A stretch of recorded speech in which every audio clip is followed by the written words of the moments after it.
ID card crisis demonstrated that you need to have a very good cooperation with the private sector and with academia to resolve that type of crisis.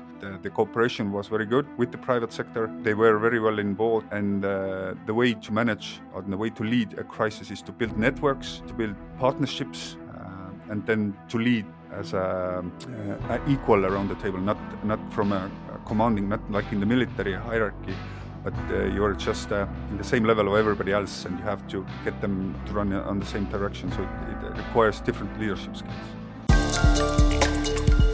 Welcome to the Digital Government Podcast. Tune in to discover the future of governance and ways of getting there. Welcome back, everyone, to another episode of the Digital Government Podcast, brought to you by the Governance Academy and with your usual host, Federico Plantera, journalist, sociologist, and researcher. Today, joined by someone who I think by all means we can say that has been at the center of Estonia's digital transformation story for more than 2 decades. And I'm not stretching the time too much, because here we're talking about laying down the legal frameworks for digital governance, but then also taking care of cybersecurity efforts. And then ultimately and lastly, right before joining e-Governance Academy, serving as well as state secretary during quite some eventful years, I would say, in Estonia's digital path. Taimar Peterkop is joining e-Governance Academy as a senior expert and also this podcast today. So welcome, Taimar. Hello, it's good to be here. Between 2015 and 2018, you've been at the helm of the Information System Authority in Estonia, RIA. And then after that, from 2018 till very recently, till the beginning of this year, 2025, you've been Secretary of State of the government of Estonia. These have been some quite eventful years, let's say. Looking back, what have been some of the defining moments, let's say, in your personal path of governing through and with digital transformation? Well, it has been a long journey. As I started out as a undersecretary at the Ministry of Defense, I was also responsible for cybersecurity at the Ministry of Defense. So that was my first management position when I was responsible for cybersecurity, and first time when I was started to dealing with it.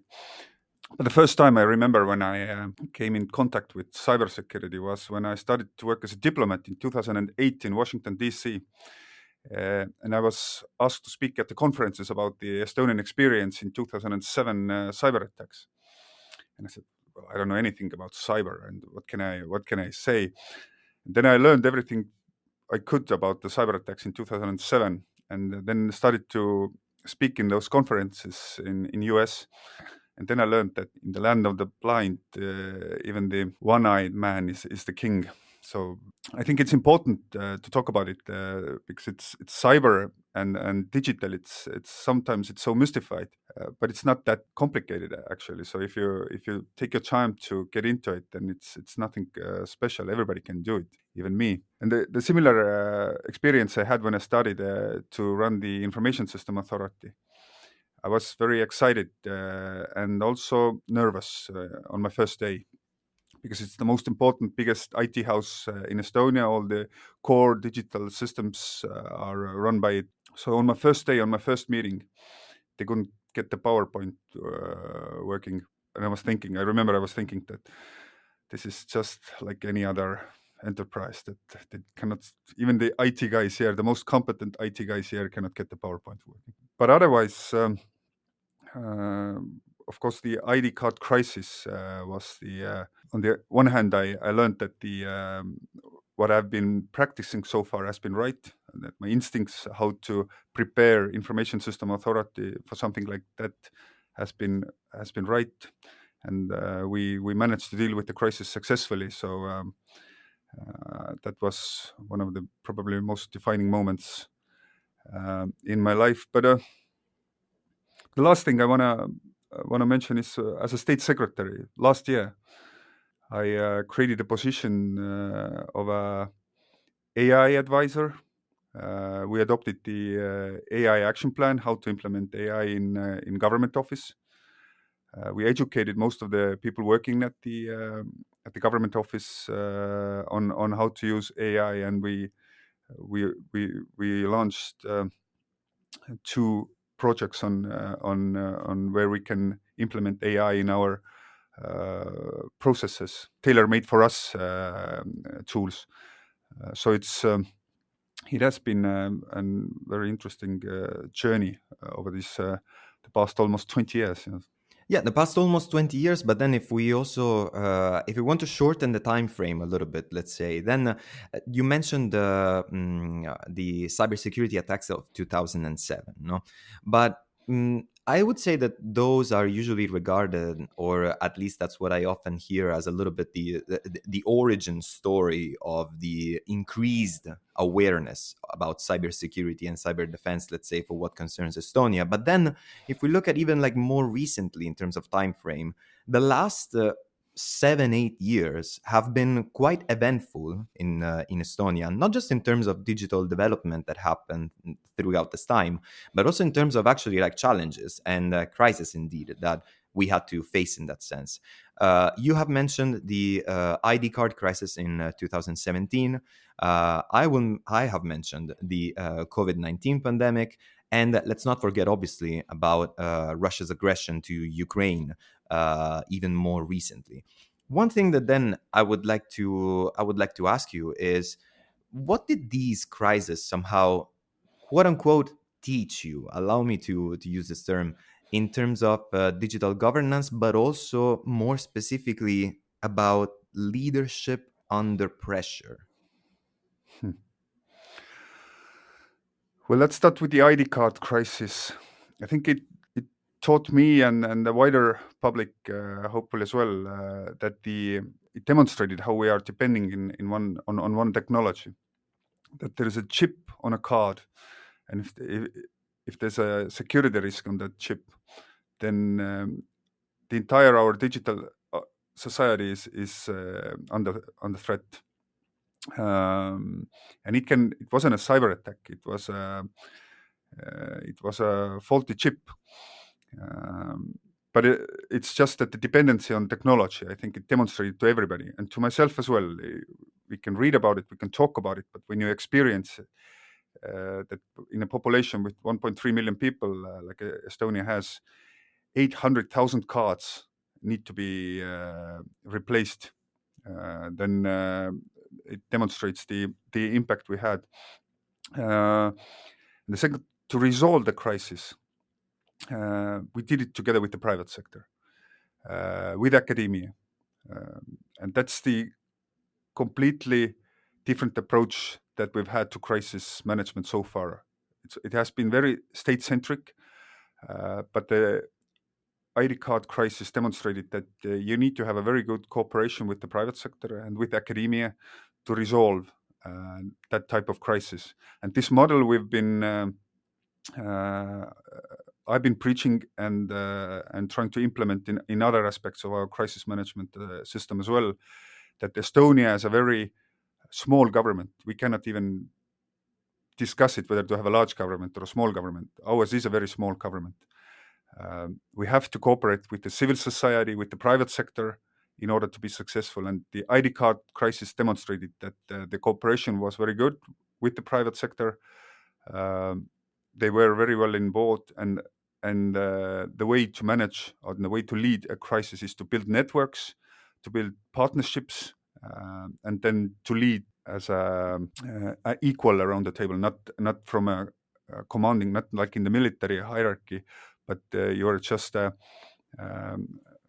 the same level of everybody else, and you have to get them to run on the same direction. So it requires different leadership skills. COVID, I think COVID and digital, most that we learned from COVID is the importance of data and quality data, that you needed to make quick decisions. We didn't know much about the disease and how it transforms and how people get it. But we had to make decisions. So the importance of data in today's crisis, I think COVID demonstrated that as well. And Ukraine crisis, we prepared when we saw that the situation in Ukraine is going to escalate. We started the preparations in 2021 in autumn, and we had different scenarios how Estonia might be affected by the events happening in Ukraine, but also when Russia might conduct hyber attacks on us. So first time to my knowledge, we looked through all our very thoroughly our dependencies on IT and what are our plan B contingency plans. We did it in a government level, and what I learned, but I think what we learned in government in general is that we cannot go back on pen and paper. We still had some ideas and some regulations that, and I remember I was thinking as a state secretary that I can put the government back on pen and paper, but the society cannot go back. It's the government cannot collect taxes on pen and paper anymore. We simply don't have the manpower, even if we have enough pens and papers. We don't have the manpower to do that. The businesses, you can buy stuff from the stores in cash, but you cannot bring additional stuff to stores. It's everything has been digitalized, so you cannot go back. So your contingency plans has to be digital as well. That was probably most important lesson learned that I got. And I think that this also points out to something else, which is a little bit, I don't know, I would call it the wisdom of the hindsight, in the sense that, for example, when we talk about, I don't know, the COVID-19 pandemic, or also the war in Ukraine, I think the pandemic is actually a very good example of that, because many could go now and simply like go back, let's say, and think, of course we needed these elements to be in place in order to counter the pandemic effectively, or of course this was the course of action to take. But instead, readiness and having all elements and things in place to actually be prepared in the face of emergencies means, exactly as you mentioned, the ability of making rapid decisions and quick decisions, because you already have the fundamentals there to be able to tackle problems when they come along, whether they are exactly of a public health nature, or also of a geopolitical nature, as in the case of the war in Ukraine. But I would couple this with another point, which I think is also quite salient in current times, and I would say probably in the past, to the past couple of years, which is related to the fact that in the face of emergencies or looming threats, let's say, whether they are indeed of nature of public health, or geopolitical, or even economic, I would say that definitely one of the lowest hanging fruits, but perhaps not the ripest, I would say, it is exactly to instead act a little bit as a wartime, as you mentioned, no, like as a wartime emergency room, let's say, no, that there is that societies, or like organizations, or even directorates, let's say, close a little bit in themselves, while instead, as you have mentioned, something that has worked in Estonia and that was not applied to that extent before, was exactly opening up to not just the inputs, but also the solutions and the actual, let's say, proposals of civil society, of academia, of the private sector. I think that this exactly pertains to the topic of open governance, which I know has been, in any case, a relevant point in throughout your career. So, in this sense, I would ask you, what does open governance require at the institutional level? Because that's the point of view and the perspective that you've had from such a good point of observations throughout these years. So, what does open governance require at the institutional level to be effective? But also, I would like to know, could you take us into some concrete examples of how really, like, openness and trust were basically not just maintained, but perhaps even fostered, perhaps even improved, perhaps even increased during these moments of rapid decision making, and at the same time, uncertainty, which is exactly what may bring people to close in and bring about closed loops of decision making and coming up with solutions? Well, first of all, I think we should start with the principle that is echoed, or it's based in our security policy. Is that the security of Estonia starts with the united society. So if we have a strong society, then we are ready for the crisis. So open governance is a way to achieve that. That you have citizens who are trusting the government, and we have a unified approach to any crisis. So open governance is transparency, inclusiveness, and accountability in a broader sense. I think it has been Estonian approach always, as far as I remember, but at least past 20 years. Um, 2007 cyber attacks, we already took that approach. We are going to be as transparent as possible. We're going to talk about it, what's going to happen. We're going to explain it to people, because this is the way we can keep the trust. So in crisis, um, we've been as open as possible to talk about what's happening. And I think it has served us well, because we have enjoyed a quite normal level of trust from our population compared to the other countries in the region. I mean, in the Central Europe, the Nordic countries, they are our goal to reach there, but so we have still a way to go. So we've always been as transparent as possible, especially in security-related topics. It is difficult, but we are there working to be as open as possible as well. The other part of open governance is inclusiveness. It's very difficult to do in times of crisis. Then you, as you said, small groups, group thinking, quick decisions. But in ID card crisis, I already talked about we involved the academia, we involved the private sector. So we included the top experts to help us to solve the crisis, to explain it to people. And it worked as a community-based approach, and also in communication, that it wasn't only the government explaining, but it was the private sector, it was the people from the universities. They were explaining what's happening, and IT crisis, nobody understands how this technology works. It's important to have spokespersons who are trusted. It's basically it's like a religious thing, that you trust the person. You don't understand the message, but you trust the person. In terms of COVID, we had the scientific board.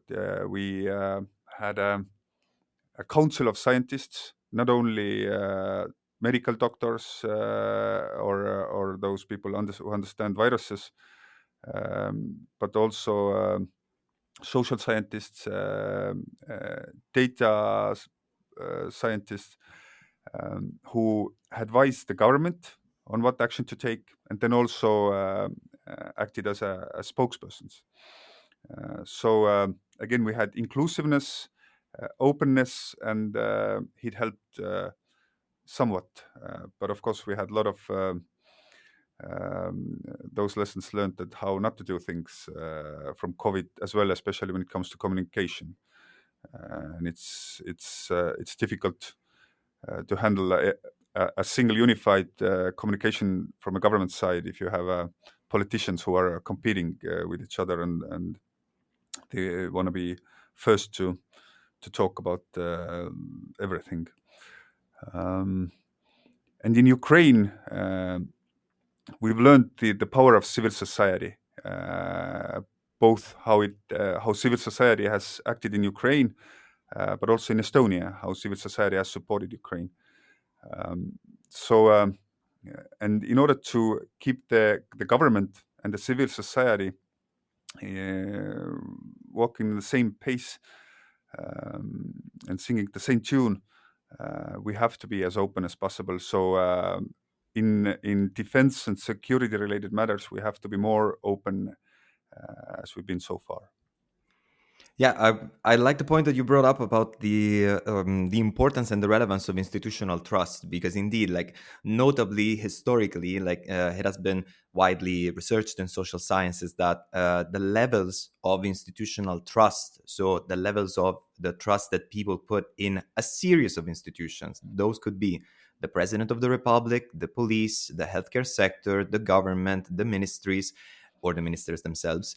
They do vary across countries, but they do vary with a great effect in the sense that higher levels of institutional trust also make societies more and better ready to actually face emergencies when these arise, and especially when we're talking about, maybe this is like a strong word, but I don't really think it is, if you take it like literally, and it's existential threats. Because, for example, the COVID-19 pandemic in the beginning, when we did not know much about the disease itself, was by all means an existential threat. It did end lives. And in the same way, for example, the war in Ukraine is definitely an existential threat to an entire country and to an entire population. But while here maybe we've talked about this perspective in terms of readiness and preparedness to react, in your keynote at the e-governance conference, where you're going to address the topic of leading with purpose. So from preparedness and readiness, I would like now to move a little more towards purpose and impact, which is also going to be at the core. I mean, it was already at the core, basically, of your trajectory in the Estonian government sectors and in Estonia's digital transformation story. Indeed, Estonia is globally regarded basically as a success story, no, in digital governance. This we all know, and we've heard about it and read about it on foreign outlets, international organizations reports. But what exactly is going to be addressed at large at the upcoming e-governance conference in May is exactly, as the title says, from bites to benefits. No, so raising prosperity through digital transformation.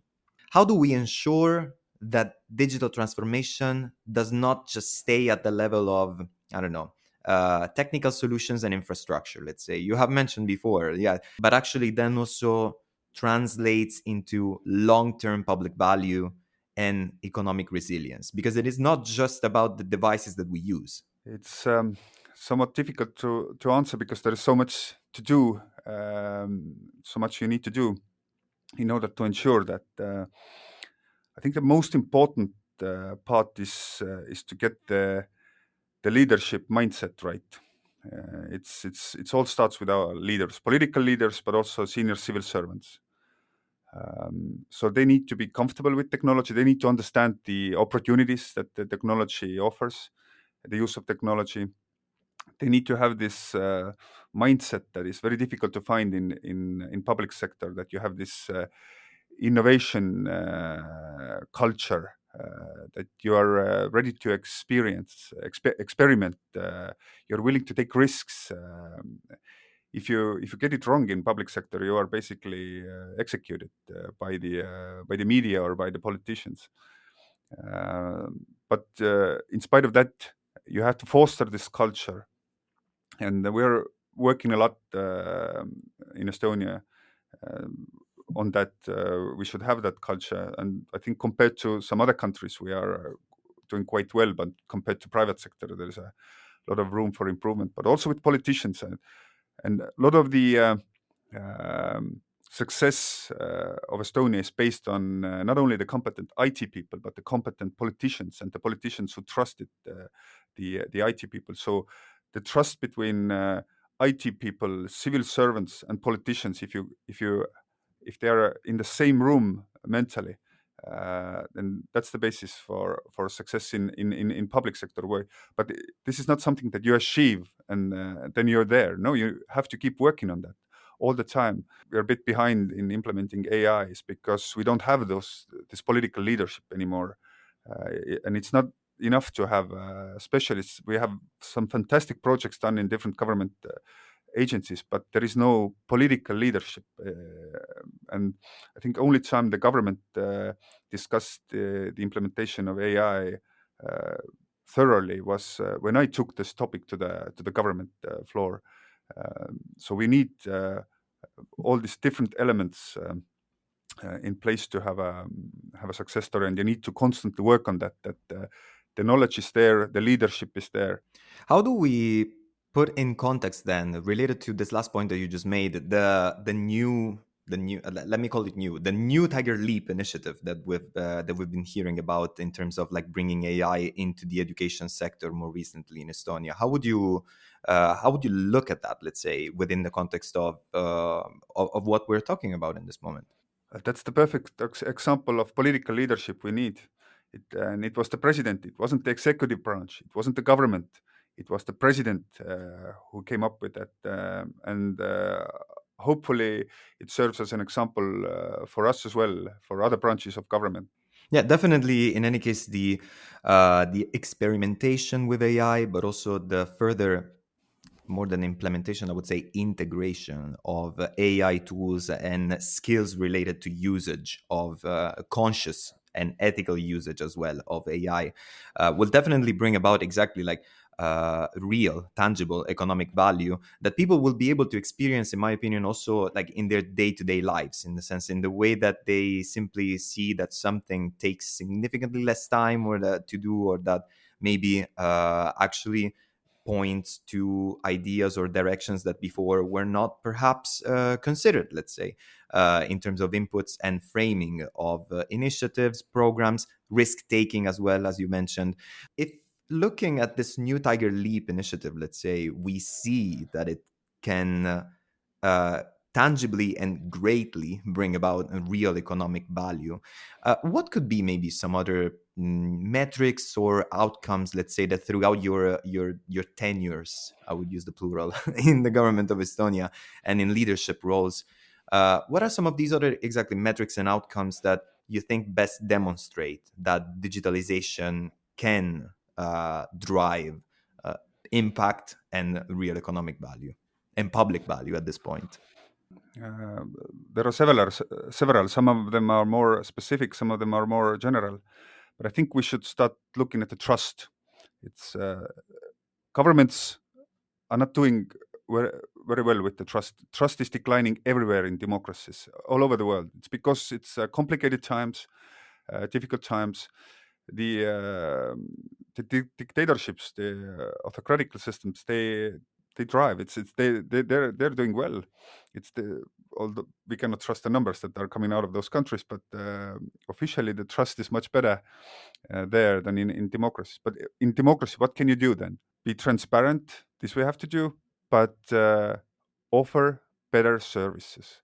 The government has to be effective. The government has to be a good partner or a support for the citizen or for the entrepreneurs. So use technology. This is what we Estonians, what we've been doing.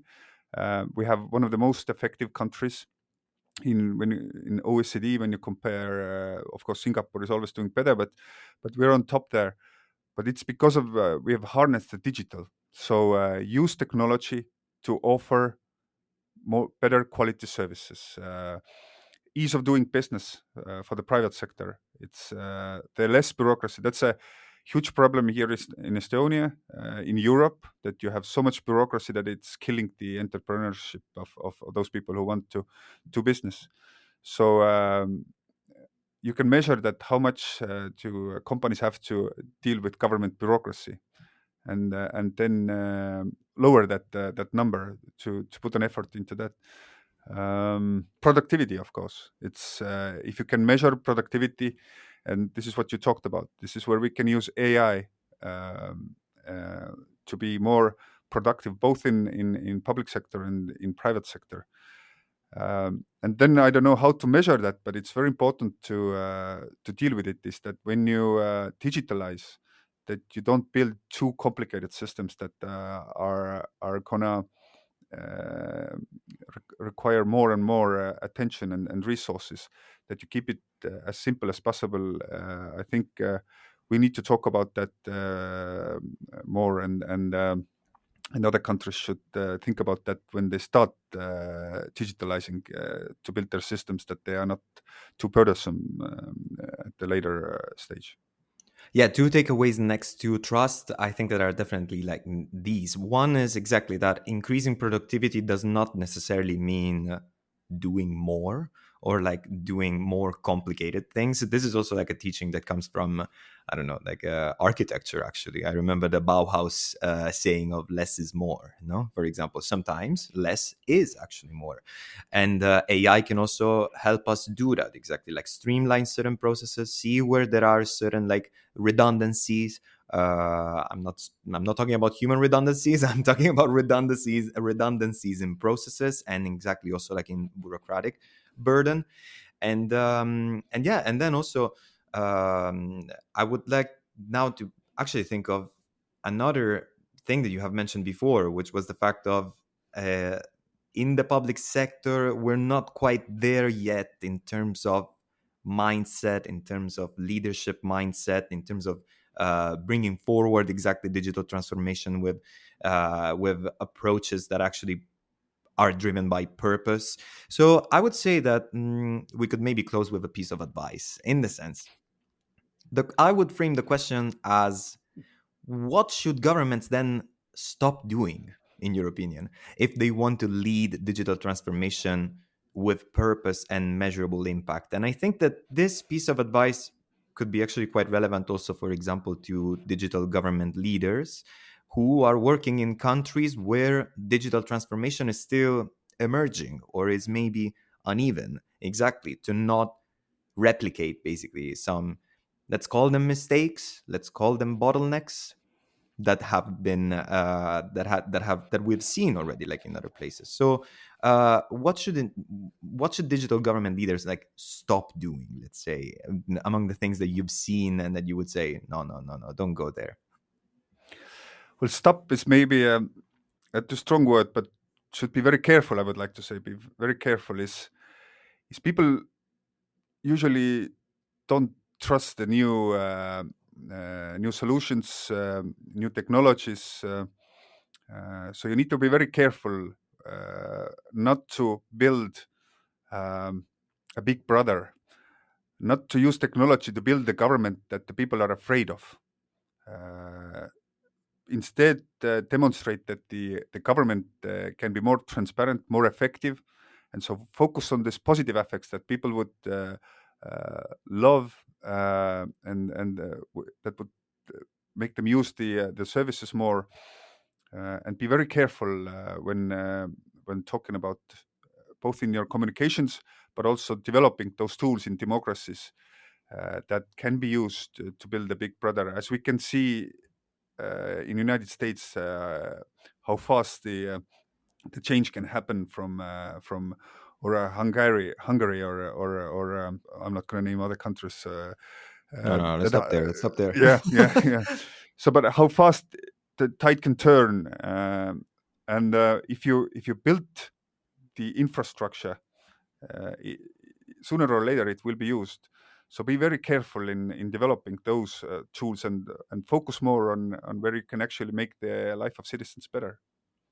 Which also means exactly making not just economies, but societies as a whole more prosperous. And this is exactly, I will give another reminder, what we are going to talk about at the upcoming e-governance conference 2025 on May 28th and May 29th in hybrid format, as I said, here in Tallinn at Noblester, very nice venue. It's going to be very interesting. It's a new location for the e-governance conference, and I'm quite excited about it.